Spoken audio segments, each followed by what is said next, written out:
హల్లెలూయా. ప్రభునందు ప్రియమైన సహోదరి సహోదరులకు ఈ మాటలు ఉంటున్నాను. మీ అందరికీ నా ప్రభువు మన ప్రభువు రక్షకుడైన యేసుక్రీస్తు నామంలో మరి నా హృదయపూర్వక వందనాలు తెలియజేస్తున్నాను.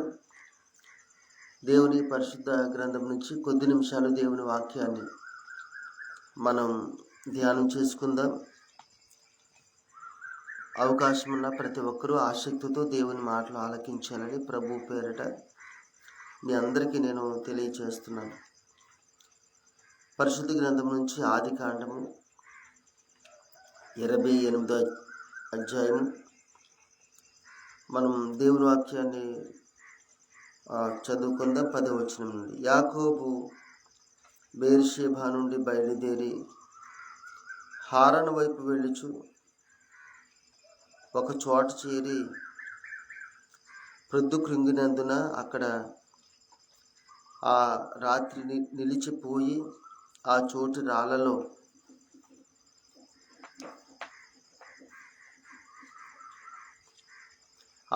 రాళ్ళలో ఒకటి తీసుకుని తనకు తలగడగా చేసుకుని అక్కడ పండుకొనెను. అప్పుడు అతడు ఒక కలకనెను. అందులో ఒక నిచ్చెన భూమి మీద నిలవబడి ఉండును. దాని కొన ఆకాశమును కంటెను. దాని మీద దేవుని దూతలు ఎక్కుచు దిగుచు నుండిరి. మరియు యెహోవా దానికి పైగా నిలిచి, నేను నీ తండ్రి అయిన అబ్రహాము దేవుడుని, ఇస్సాకు దేవుడైన యెహోవాను. నీవు పండుకొని ఉన్న ఈ భూమిని నీకును నీ సంతానమునకును ఇచ్చెదను. నీ సంతానము భూమి మీద లెక్కకు ఇసుక రేణువుల వలెనగును. నీవు పడమటి తట్టును, తూర్పు తట్టును, ఉత్తరపు తట్టును, దక్షిణపు తట్టును వ్యాపించదు. భూమి యొక్క వంశములన్నీ నీ మూలముగాను నీ సంతానము మూలముగాను ఆశీర్వదింపబడును. ఇదిగో నేను నీకు తోడయుండి నీవు వెళ్ళు ప్రతి స్థలమందు నిన్ను కాపాడుచు ఈ దేశమునకు నిన్ను మరలా రప్పించెదను.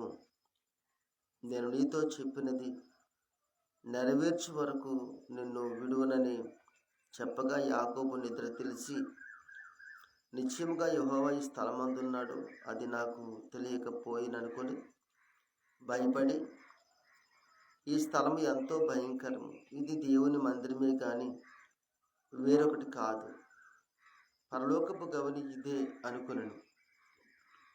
తెల్లవారినప్పుడు యాకోబు లేచి తాను తలగడగా చేసుకున్న రాయి తీసి దానిని స్తంభముగా నిలిపి దాని కొన మీద నూనె పోసెను. గమనించిన దేవుని బిడ్డారు, ఇక్కడ దేవుని వాక్యం చూస్తే యాకోబు మరి ఆయనున్న ప్రాంతం నుంచి లాబాను ఉన్న ఆ ప్రదేశానికి వెళ్తున్నాడు. ఆ మార్గం మధ్యలో ఆయనకి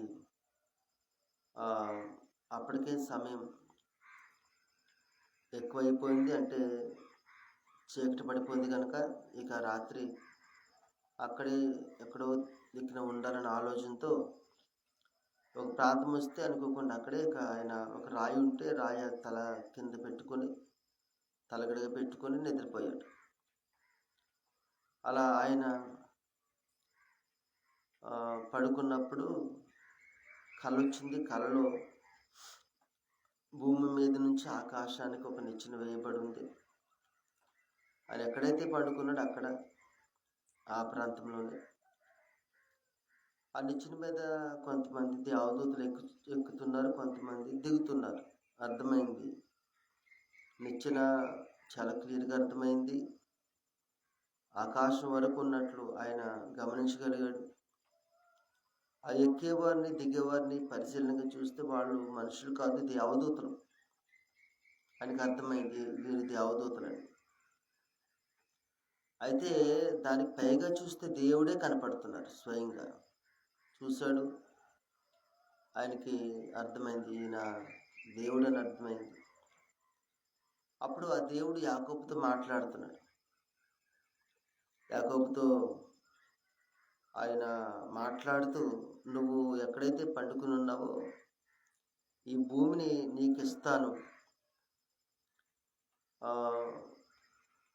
నేను నిన్ను ఆశీర్వదిస్తాను, భూలోకంలో వంశాలన్నీ కూడా నీ మూలంగా, నీ సంతానం మూలంగా ఆశీర్వదించబడతాయి. నువ్వు వెళ్ళే ప్రతి చోట నేను తోడుగా ఉంటాను. మరలా నేను నిన్ను నీ తండ్రి ఇంటికి నేను చేరుస్తానని దేవుడే స్వయంగా మాటిచ్చాడు.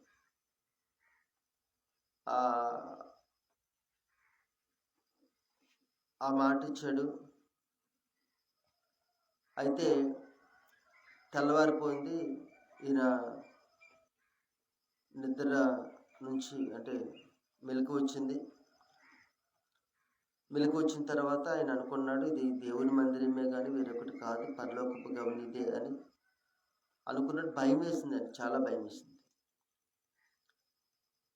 తర్వాత ఆయన చేసింది ఏంటంటే, అక్కడికి రాయి ఉంటే ఏ రాయినైతే ఆయన తలగడగా పెట్టుకున్నాడో రాయిని తీసి ఆయన ఆ రాయి కొన మీద ఆ రాయిని నిలబెట్టి ఆ రాయి కొన మీద ఆయన నూనె పోసాడు.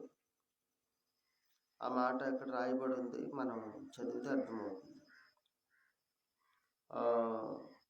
18వ వచనం. తెల్లవారినప్పుడు యాకోబు లేచి తాను తలగడగా చేసుకున్న రాయి తీసి దానిని స్తంభముగా నిలిపి దాని కొన మీద నూనె పోసెను అన్నది. దాన్ని స్తంభంగా నిలబెట్టి దాని కొన మీద నూనె పోసాడు. ఎందుకు పోసాడంటే ఆ స్థలాన్ని దేవుని కొరకు ప్రతిష్ఠించాడు, మరి దేని కొరకు కాదు. ఆయన దృష్టిలో అలా ఆ రాయి నిలబెట్టి దాని మీద నూనె పోయడం ద్వారా ఆ స్థలమంతా కూడా దేవుని కొరకు ప్రతిష్ఠించాడు, ప్రత్యేకించాడు ఆ స్థలాన్ని. ఇంకొక మాట కూడా అక్కడ ఉంది.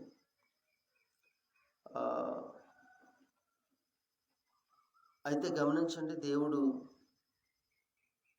యాకోబుకి దర్శనమిచ్చి ఆ దర్శనం ద్వారా యాకోబుతో మాట్లాడి, యాకోబుతో నువ్వు వెళ్ళే స్థలం, నువ్వు ఎక్కడికి వెళ్ళినా నేను నీకు తోడుగా ఉంటాను అని యాకోబుతో దేవుడు చెప్పడం, దాని వెనక దేవుడు నేను నీతో ఉంటాను, నువ్వు ఎక్కడికి వెళ్ళినా నీతో ఉండి మరలా నీ దేశాన్ని నేను తీసుకొస్తాను అని దేవుడు యాకోబుతో చెప్పాడు. అప్పుడు ఎప్పుడైతే ఈ మాటలన్నీ కూడా ఈ దర్శనం ద్వారా నిన్నాడో, ఈ స్థలం ప్రత్యేకమైంది, దీన్ని ప్రత్యేకించాలి అనే భావనతో ఆ ప్రాంతంలో ఆ స్థలాన్ని యాకోబు దేవుని కొరకు ప్రత్యేకించాడు. ప్రత్యేకించడం చాలా సంతోషం, మంచిదే. అయితే దేవుని బిడ్డలారా, దేవుని ఉద్దేశం అంత మాత్రమే ఉందా అంటే, దేవుని ఉద్దేశం ఏ స్థలంలో అయితే పడుకున్నాడు యాకోబు స్థలాన్ని ప్రత్యేకించాలి, అది ప్రత్యేకపరచాలి అని మాత్రమే ఉందా? ఇంకా ఏదైనా ఒక తలంపు దేవునికి ఉందా అని ఆలోచించేస్తే, బైబిల్లో చూస్తే ఎందుకు దేవుడు యాకోబు దర్శనం ఇచ్చాడు అని ఆలోచన చేస్తే, మనం దేవుని వాక్యం చదివితే నిర్గమాకాండము మరి 33వ అధ్యాయము 14వ వచనం చదువుతున్నాం. నిర్గమాకాండము 33వ అధ్యాయము 14 నుంచి 16 వరకు. అందుకు ఆయన, నా సన్నిధి నీకు తోడుగా వచ్చును, నేను నీకు విశ్రాంతి కలుగు చేసేదనగా, మోషే నీ సన్నిధి రాని ఎడల ఇక్కడ నుండి మమ్మను తోడుకుని పోకుము, నా ఎడలను నీ ప్రజల ఎడలను నీకు కటాక్షము కలిగినదని దేని వలన తెలియబడును, నీవు మాతో వచ్చుట వలననే కదా. అట్లు మేము అనగా నేనును నీ ప్రజలను భూమి మీద ఉన్న సమస్త ప్రజలలో నుండి ప్రత్యేకింపబడుదుమని ఆయనతో చెప్పారు. మోషేకి దేవునికి ఇక్కడ సంభాషణ జరుగుతుంది. దేవుడు అంటాడు, సరే నా సన్నిధి మీతో వస్తుంది. ఇది ఎప్పుడు ఈ సంభాషణ జరుగుతుందంటే ఐగుప్తు దేశం నుంచి వీరు కనాను దేశానికి వెళ్తున్నప్పుడు మోషేతో దేవుడు మాట్లాడుతున్నాడు, నా సన్నిధి నీతో కూడా వస్తుంది. అంటే మోషే అంటాడు, నీ సన్నిధి రానివ్వకపోతే మమ్మల్ని వెళ్ళవద్దు ప్రభువా, ఎందుకంటే నువ్వు మాతో ఉండాలి, నువ్వు మాతో ఉంటేనే కదా మేము సమస్త జనులలో నుండి ప్రత్యేకింపబడిన వారిగా ఉంటాము. ఒకవేళ నువ్వు మాతో లేకపోతే మేము ప్రత్యేకింపబడలేం కదా, నీ జనులుగా మేము పిలువబడలేం కదా. నీవు మాతో ఉంటే, మాతోనే నీవు ఉంటే మేమేమవుతామంటే ప్రత్యేకింపబడతాం.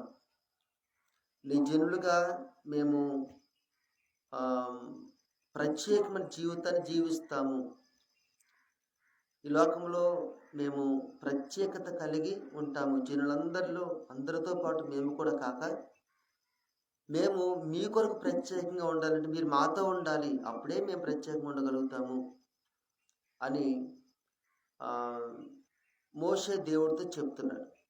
గమనించండి, ఎందుకు దేవుడు వారు కూడా రావాలంటే, వారు దేవుని కొరకు ప్రత్యేకింపబడాలంటే దేవుడు రావాలి, దేవుడు వారితో పాటు ఉంటారు. అలాగే యాకోబుతో దేవుడు అంటాడు, యాకోబు నేను నీతో వస్తాను, నువ్వు ఎక్కడికి వెళ్తే నేను అక్కడికి వస్తాను అనే మాట వెనక ఉన్న దేవుని ఆశ ఏంటంటే, దేవుడు యాకోబుతో పాటు కూడా ఉంటే యాకోబు జీవితంలో మార్పు వస్తుంది. ఎందుకంటే యాకోబు కావచ్చు, రెబ్కా కావచ్చు, వీరు ఒక రకంగా దేవుని బిడ్డలుగా ఆలోచించక, దైవ చిత్తానుసారంగా ఆలోచించక సాధారణంగానే లోకానుసారంగా ఆలోచించారు. అదే చేశారు. తండ్రిని మోసం చేయడంలో యాకోబుకి రెబ్కా సహకరించింది. అది దేవుని బిడ్డలు చేసే పనేమీ కాదు. అది తల్లి ప్రోత్సాహాన్ని బట్టి తండ్రిని స్వయంగా మోసం చేశాడు. అది దేవుని బిడ్డలలో ఉండే లక్షణం ఏమీ కాదు. ఇలాంటి కొద్దిపాటి లక్షణాలు యాకోబులో కనపడుతున్నాయి. ఆ లక్షణాల నుంచి మార్పు రావాలంటే ఖచ్చితంగా దేవుడు యాకోబుకు తోడై ఉండాలి. అప్పుడే ఆయనలో మార్పు వస్తుంది. అప్పుడే ఆయన దేవుని కొరకు ప్రత్యేకింపబడతాడు అనే ఆ సత్యం ప్రభుకు తెలుసు కనుక ప్రభు అంటాడు, నేను నీతో కూడా వస్తాను. గమనించండి, యాకోబు రాయిని మాత్రమే ప్రత్యేకింపబరచాలి, లేదా ఆ స్థలాన్ని మాత్రమే పరచాలి ప్రభు కొరకు అని దేవుని ఉద్దేశం కాదు. కానీ యాకోబు కూడా ప్రత్యేకింపబడాలి. యాకోబు కూడా దేవుని కొరకు ప్రత్యేకింపబడాలనే భావనతోనే దేవుడు అంటున్నాడు, నేను నీతో కూడా వస్తాను, నేను కాపాడుతాను అంటున్నాడు. ఈరోజు ఈ మాటలు ఉంటున్న దేవుని బిడ్డారా, మనం దేవుడు మనతో కూడా ఉండాలి. మనం చేసే ప్రతి పనిలో దేవుని కాపుదల మనకు ఉండాలి అని ప్రతిరోజు మనం ప్రార్థన చేసుకుంటాం. ఆయన కాపుదల కొరకు ఎంతో మనం ఆశపడతాం. కానీ ఆయన మనల్ని అలా సంరక్షించే ఆ వెనక ఉద్దేశం ఏంటంటే, మనలో మార్పు ప్రభు కోరుకుంటున్నాడు. మనలో ప్రత్యేకత ప్రభువు కోరుకుంటున్నాడు. మనము దేవుని సన్నిధికి రాకముందు ఎలా జీవించామో, దేవుని సన్నిధికి వచ్చిన తర్వాత కూడా అదే జీవితము, లేదా లోకానుసారంగా జీవించిన వారమైతే అదే లోకానుసారమైన జీవితము జీవించినా పర్వాలేదులే అనే భావన ప్రభువుకు లేదు. అందుకనే మీరు గమనించారా, యోసేపు పోతిఫరు ఇంట్లో ఉన్నప్పుడు పోతిఫర్ భార్య యోసేపు మీద కళ్ళు వేసి యోసేపుతో అంటుంది, నువ్వు నాతో సైనించని చెప్పినప్పుడు ఆయన అంటాడు, నేను ఎంత ఘోరమైన దుష్కార్యము చేసి దేవుడికి విరోధంగా నేను పాపం ఎలా కట్టుకొని అంటాడు. అంటే ఆ ప్రత్యేకత యోసేపులు ఎందుకు వచ్చింది, ఎలా వచ్చింది అంటే 39 అధ్యాయము మనం 2వ వచనంలో చదివితే యెహోవా యోసేపుకు తోడై ఉండును గనుక అనే మాట చూస్తాం. యెహోవా యోసేపునకు తోడై ఉన్నాడు గనుక అన్నలందరూ చెడుతనం చేస్తే యోసేపు చేయలేకపోయాడండి. అన్నల్లో కూడా ప్రత్యేకతని కనపరుచుకోగలిగాడు. ఎప్పుడు అంటే యోసేపుకి యెహోవా తోడై ఉన్నాడు. అర్థమైంది, యోసేపుకి అర్థమైంది, దేవుడు నాకు ఎందుకు తోడై ఉన్నాడంటే నాలో ఖచ్చితంగా ప్రత్యేకత కావాలి, అందుకనే దేవుడు నాకు తోడై ఉంటున్నాడని. గమనించండి, యోసేపు పరిస్థితి దేవుడు తెలుసుకోగలిగాడు, ఆయన తెలుసుకుంటాడు. కానీ దేవుని మనసు కూడా యోసేపు గుర్తించగలిగాడు. ఈ రోజుల్లో చాలామంది వారి పరిస్థితిని దేవుడితో చెప్పుకుంటారు, మంచిదే, కానీ దేవుని మనసు గుర్తించడం లేదండి. అందుకనే దేవుని మందిరానికి వెళ్ళకముందు ఎలాంటి లోకానుసారమైన జీవితం జీవిస్తున్నామో, మన ఇష్టానుసారంగా బ్రతుకుతున్నామో, దేవుని మందిరానికి వెళ్ళిన తర్వాత కూడా అదే జీవితాన్ని జీవిస్తున్నాము. కానీ ప్రతిరోజు అంటాము, ప్రభువా నువ్వు నాకు తోడుగా ఉండు. యోసేపుతో దేవుడు ఎందుకు తోడుగా ఉన్నాడంటే యోసేపులో ప్రత్యేకత దేవునికి సంతోషాన్ని ఇస్తుంది. అలాగే ఈరోజు మనతో ప్రభు తోడుగా ఎందుకు ఉండాలి అని ప్రశ్న, ఎందుకుంటాడని ప్రశ్న మనం వేస్తే ప్రభు అంటాడు, నీలో ప్రత్యేకత నేను కోరుకుంటున్నాను. అందుకేనండి యేసు ప్రభు ఈ లోకానికి వచ్చి ఆయన ఒక సవాలు విసురుతాడు. నాలో పాపం ఉందని మీలో ఎవరైనా స్థాపించగలుగుతారని సవాల్ చేస్తాడు. ఆయనలో ప్రత్యేకత ఉంది. ఈరోజు ఈ మాటలు వింటున్న స్నేహితులారా, దేవుడు మనతో ఎందుకు తోడుకుంటాడంటే మనలో ప్రత్యేకతని ప్రభు కోరుకుంటున్నాడు. దేవుని మనసు గుర్తించాడు కనుక యోసేపు ప్రత్యేకంగా జీవించాడు. అందుకని దేవుడు యోసేపు కన్నుల ఎదుట ఎప్పుడూ దేవుడిని పెట్టుకున్నాడు. అలాగే ఈరోజు మీతో కూడా ఎందుకు దేవుడు తోడుగా ఉంటున్నాడంటే మీలో ప్రత్యేకత ప్రభువుకు అవసరం, ఆయన కోరుకుంటున్నాడు. అట్టి ప్రత్యేకత దేవుని బిడ్డలారా మీరు కలిగి జీవించాలనే ప్రభు యొక్క ఒక ఆశ, ఆయన యొక్క తలంపు, ఆయన ప్రణాళిక. ఇంకా ముందుకు మనం వెళ్తే రాజుల మొదటి గ్రంథం 8వ అధ్యాయము ఒకసారి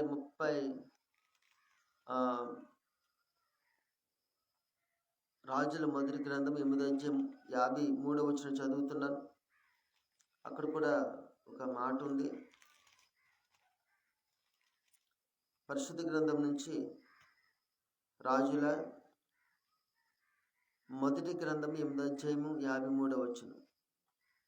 ప్రభువా యెహోవా, నీవు మా పితరులను ఐగుప్తులో నుండి రప్పించినప్పుడు నీవు నీ దాసుడైన మోషే ద్వారా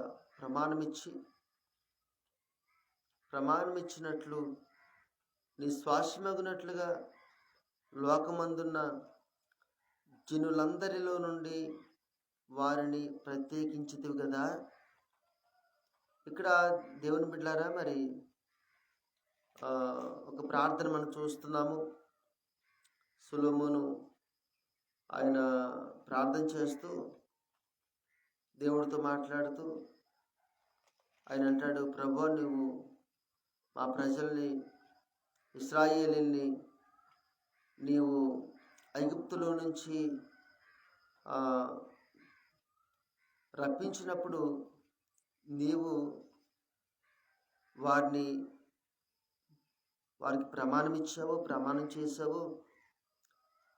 ఈ లోకముల ప్రజలందరిలో నుండి వారు ప్రత్యేకింపబడి నీ శ్వాసమగినట్లు లోకమందున్న జనులందరిలో నుండి వారిని ప్రత్యేకించావు కదా అని ఇక్కడ భక్తుడు చెప్తున్నాడు. అంటే ఎందుకు దేవుడు ప్రత్యేకిస్తాడంటే ఆయన సొత్తు అయ్యేటట్లు, ఆయన ప్రజలయ్యేటట్లు. ఈరోజు ఈ మాటలు ఉంటున్న దేవుని బిడ్డలారా, దేవుని వాక్యాన్ని మనం ఆలోచన చేస్తే దేవుడు ఎందుకు తోడుగా ఉంటాడు మనకంటే మనం ప్రత్యేకింపబడాలని. ఎందుకు ప్రత్యేకిస్తాడని ఆలోచన చేస్తే ఖచ్చితంగా ఇక్కడ రాయబడి ఉంది, ఆయన సొత్తుగా మనం మారాలంట. ఆయన సొంతంగా మనం మారిపోవాలి. కారణం ఏంటంటే ఒకప్పుడు ఆయన సొత్తే.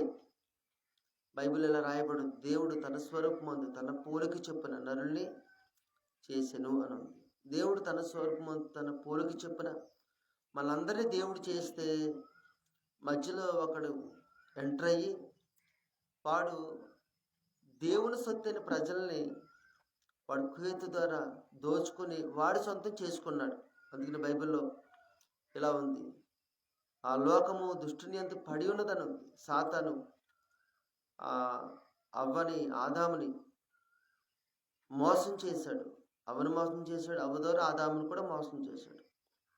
దేవుని సొత్తైన మానవ జాతిని వాడు మోసం చేసి వాడు సొత్తుగా చేసుకున్నాడు. వాడి ఇష్టానుసారంగా మనుషులు బ్రతికేటట్లు వాడి ఉరిలోకి వాడు లాక్కున్నాడు. ఇప్పుడు మనమేమి ఇప్పుడున్న ప్రజలు ఆ పాపానికి సొత్తు కానీ అపవాదికి సొత్తు కానీ దేవుని సొత్తు ఏమీ కాదు. అందుకనే వాడి చేతిలో నుంచి విడిపించడానికే దేవుడి లోకానికి మనుష్య కుమారునిగా రావడం జరిగింది. అందుకని ఆయన కన్య మరియ గర్భం ద్వారా ఈ లోకానికి వచ్చాడు. కారణం ఏంటంటే మనుషులు విడిపించడానికి వాడి చేతిలో నుంచి. గమనించి ఎలా విడిపించబడతాం? యేసు ప్రభు రక్తం చేత మనం కడగబడి మారుమనసు పొంది బాప్తిసం పొందామని. మనం బాప్తిసం పొందిన తర్వాత కూడా మనలో ప్రత్యేకత లేకపోతే దేవుని సొత్తుగా మనం మార్చబడలేమండి. ఎప్పటికీ అది జరగదు. అందుకనే ప్రతి ఒక్క వ్యక్తి నాలో ప్రత్యేకత నా ప్రభు కోరుకుంటున్నాడు అనే స్పృహ కలిగి మనం జీవించాలి. దేవుని మందిరానికి వెళ్ళే మనము, ప్రతి వారం దేవుని వాక్యం వినే మనము, దేవుని బిడ్డలుగా పిలువబడుతున్న మనం, క్రైస్తవులుగా పిలువబడుతున్న మనము ఖచ్చితంగా దేవుని బిడ్డలరా మరి మనలో ప్రత్యేకత ఏంటా ప్రత్యేకత అంటే గమనించండి.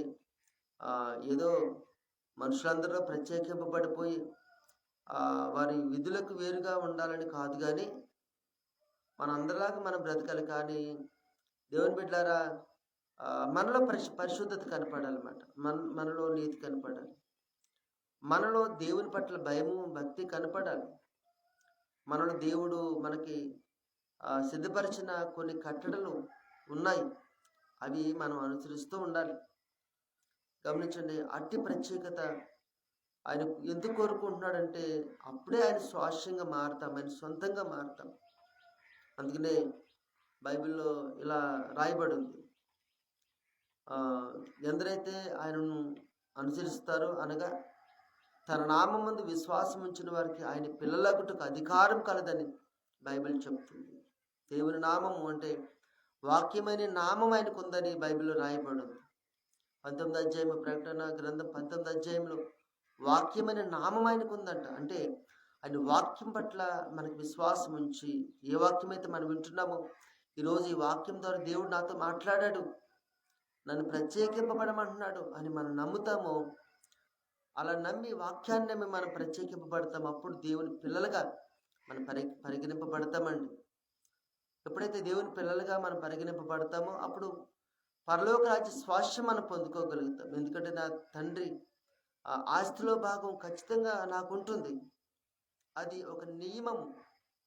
అలాగే మరి నాకు దేవుడైనా తులమ ఫలం ఇస్తే దాంట్లో నాకు కొడుకు ఉంటుంది, అది నియమము.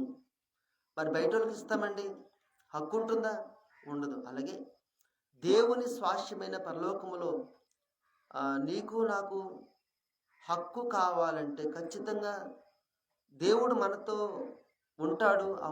ఎందుకు ఉంటున్నాడంటే, ఎందుకు మనకు కాపుదలిస్తున్నాడు, 2 సంవత్సరాల బయట ఎందుకు ఇచ్చాడు, ముందు ఎందుకు ఇవ్వబోతున్నాడంటే ఒకటే, మనం ప్రత్యేకంగా జీవించాలి. ఎందుకు జీవించాలంటే దేవుని స్వాస్థ్యమగడానికి. ఒక మాట చెప్పేసి ప్రార్థన చేస్తున్నా, ఆఖరి మాట. అలా ప్రత్యేకంగా ఉంటే వచ్చే మనకొచ్చే ఆశీర్వాదం ఏంటంటే దేవుని పిల్లలుగా మనం పరిగణింపబడతాము. అదే టైంలో మనము దేవుని సొంతం అవుతాము. ఇంకా దేవుని వాక్యం చూస్తే ఒక అద్భుతమైన మాట ఉంది, అది కూడా చెప్పేసి ప్రార్థన చేస్తాం. నిర్గమాకాండం 8వ అధ్యాయము, నిర్గమాకాండము 8వ అధ్యాయము 21 నుంచి 23 వచ్చిన. నిర్గమాకాండము 8, 21 నుంచి 23. నీవు నా ప్రజలను పోనీయని ఎడల చూడుము, నేను నీ మీదకిని, నీ సేవకుల మీదకిని, నీ ప్రజల మీదకిని, నీ ఇండ్లలోనికి ఈగల గుంపులను పంపెదును. ఐగుప్తీయులు ఇండ్లను, వారున్న ప్రదేశమును ఈగల గుంపులతో నిండి ఉండును. మరియు భూలోకంలో నేనే యెహోవాను అని నీవు తెలుసుకున్నట్లు ఆ దినమున నేను నా ప్రజలు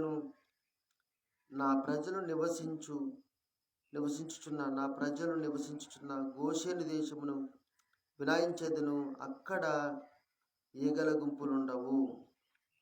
నా ప్రజలను నీ ప్రజల నుండి ప్రత్యేకపరిచెదను. రేపు ఈ సూచక క్రియ జరుగునని యెహోవా సెలవిచ్చినట్లు నీవు చెప్పవలెనను.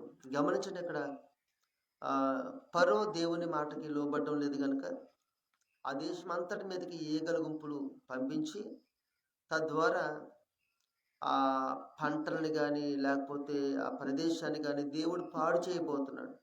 కారణం ఏంటంటే ఆయన చేసిన దోషమే అలా అవడానికి కారణం, దేవుడేం కారణం కాదండి.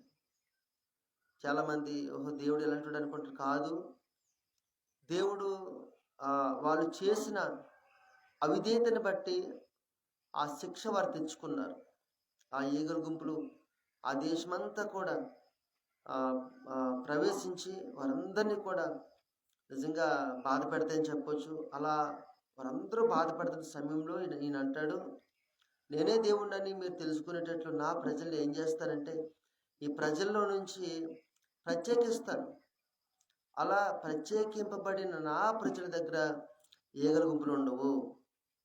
మీరు ఈగల గుంపుల వల్ల ఏ ఇబ్బంది అయితే పడుతున్నారు, ఏ శ్రమ అయితే పడుతున్నారు, ఏ సమస్యను అయితే అనుభవిస్తారో ఆ సమస్య కానీ శ్రమ కానీ ఇబ్బంది కానీ నా ప్రజలకు ఉండదు. ఎందుకంటే నేను ప్రత్యేకిస్తే వారు ప్రత్యేకింపబడ్డారు కనుక ఈ సమస్య వారి మీదకి రాదు అన్నాడు. అలాగే దేవుని బిడ్డలారా, మనం దేవుని కొరకు ప్రత్యేకింపబడితే ఖచ్చితంగా కొన్ని సమస్యల నుంచి మనం తప్పించబడతాము, కొన్ని ఇబ్బందుల నుంచి తప్పించబడతాము, కొంత నష్టం నుంచి మనం తప్పించబడతాం. మనుషులుగా నష్టము కష్టం ఇబ్బంది వస్తుంది, కానీ ఖచ్చితంగా ప్రత్యేకింపబడితే ఖచ్చితంగా ఎంతో కొంత సేవ్ అవుతాం. ఒకవేళ చిన్నదో పెద్ద వచ్చినా పొద మండుచుండేది కానీ కాలిపోలేదు అన్నట్లు ఆ కష్టంగా నష్టంగా మళ్ళీ ఏమీ చేయలేదు. అందుకని ప్రత్యేకింపబడడం వల్ల ఒకటి సమస్య నుంచి తప్పించబడే గొప్ప అవకాశం ఉంటుంది. 2 దేవుని సొత్తైన ప్రజలుగా ఉంటాము. 3వది ఏంటంటే పరలోకం సంపాదించుకుంటాము. అలా మనం ప్రత్యేకింపబడాలనే దేవుడు మనకు తోడుగా ఉంటాడు. మనం చేసే ప్రతి ప్రార్థన దేవుడు ఎందుకు ఆలకిస్తున్నాడు అంటే ఒకటే కారణం, మనం ప్రత్యేకింపబడతామని. దేవుని మనసు ఎరిగిన యోసేపు గుర్తించాడండి. దేవుని మనసు గుర్తించాడు కనుకే దేవుడు తనకు తోడుగా ఉంటున్నాడు. దేవుడు లోకంలో కలిసిపోకుండా ప్రత్యేకంగా ఉన్నాడు.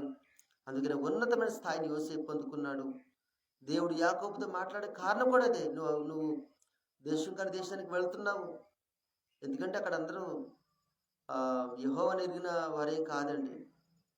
అందుకనే ఆ ప్రాంతానికి వెళ్తున్నావు కనుక నేను నీకు తోడుగా ఉంటున్నాను, నువ్వు ప్రత్యేకంగా ఉండని దేవుడు యాకోబుకు తోడుగా ఉంటూ ఆ విషయాన్ని తెలియజేశాడు. కనుక దేవుని బిడ్డలారా, మన ప్రభు కొరకు ప్రత్యేకంగా జీవిద్దాము. దేవుని స్వాస్యంగా సిద్ధపరచబడతాం, పరలోకం పొందుకుందాము. అనేక సమస్యల నుంచి కాపుదల కలిగి ఉందాం. అనేక సమస్యలలో నుండి బయటకు రావడానికి దేవుని కాపుదల మనం కలిగి ఉందాం. అంటే కృపా దేవుడు మనకు అనుగ్రహించునుగాక. దేవుడు ఈ మాటలు దీవించునుగాక. ప్రార్థన చేసుకునే అవకాశం ఉన్నవారు ఈ ప్రార్థనలు ఏకీభవించండి.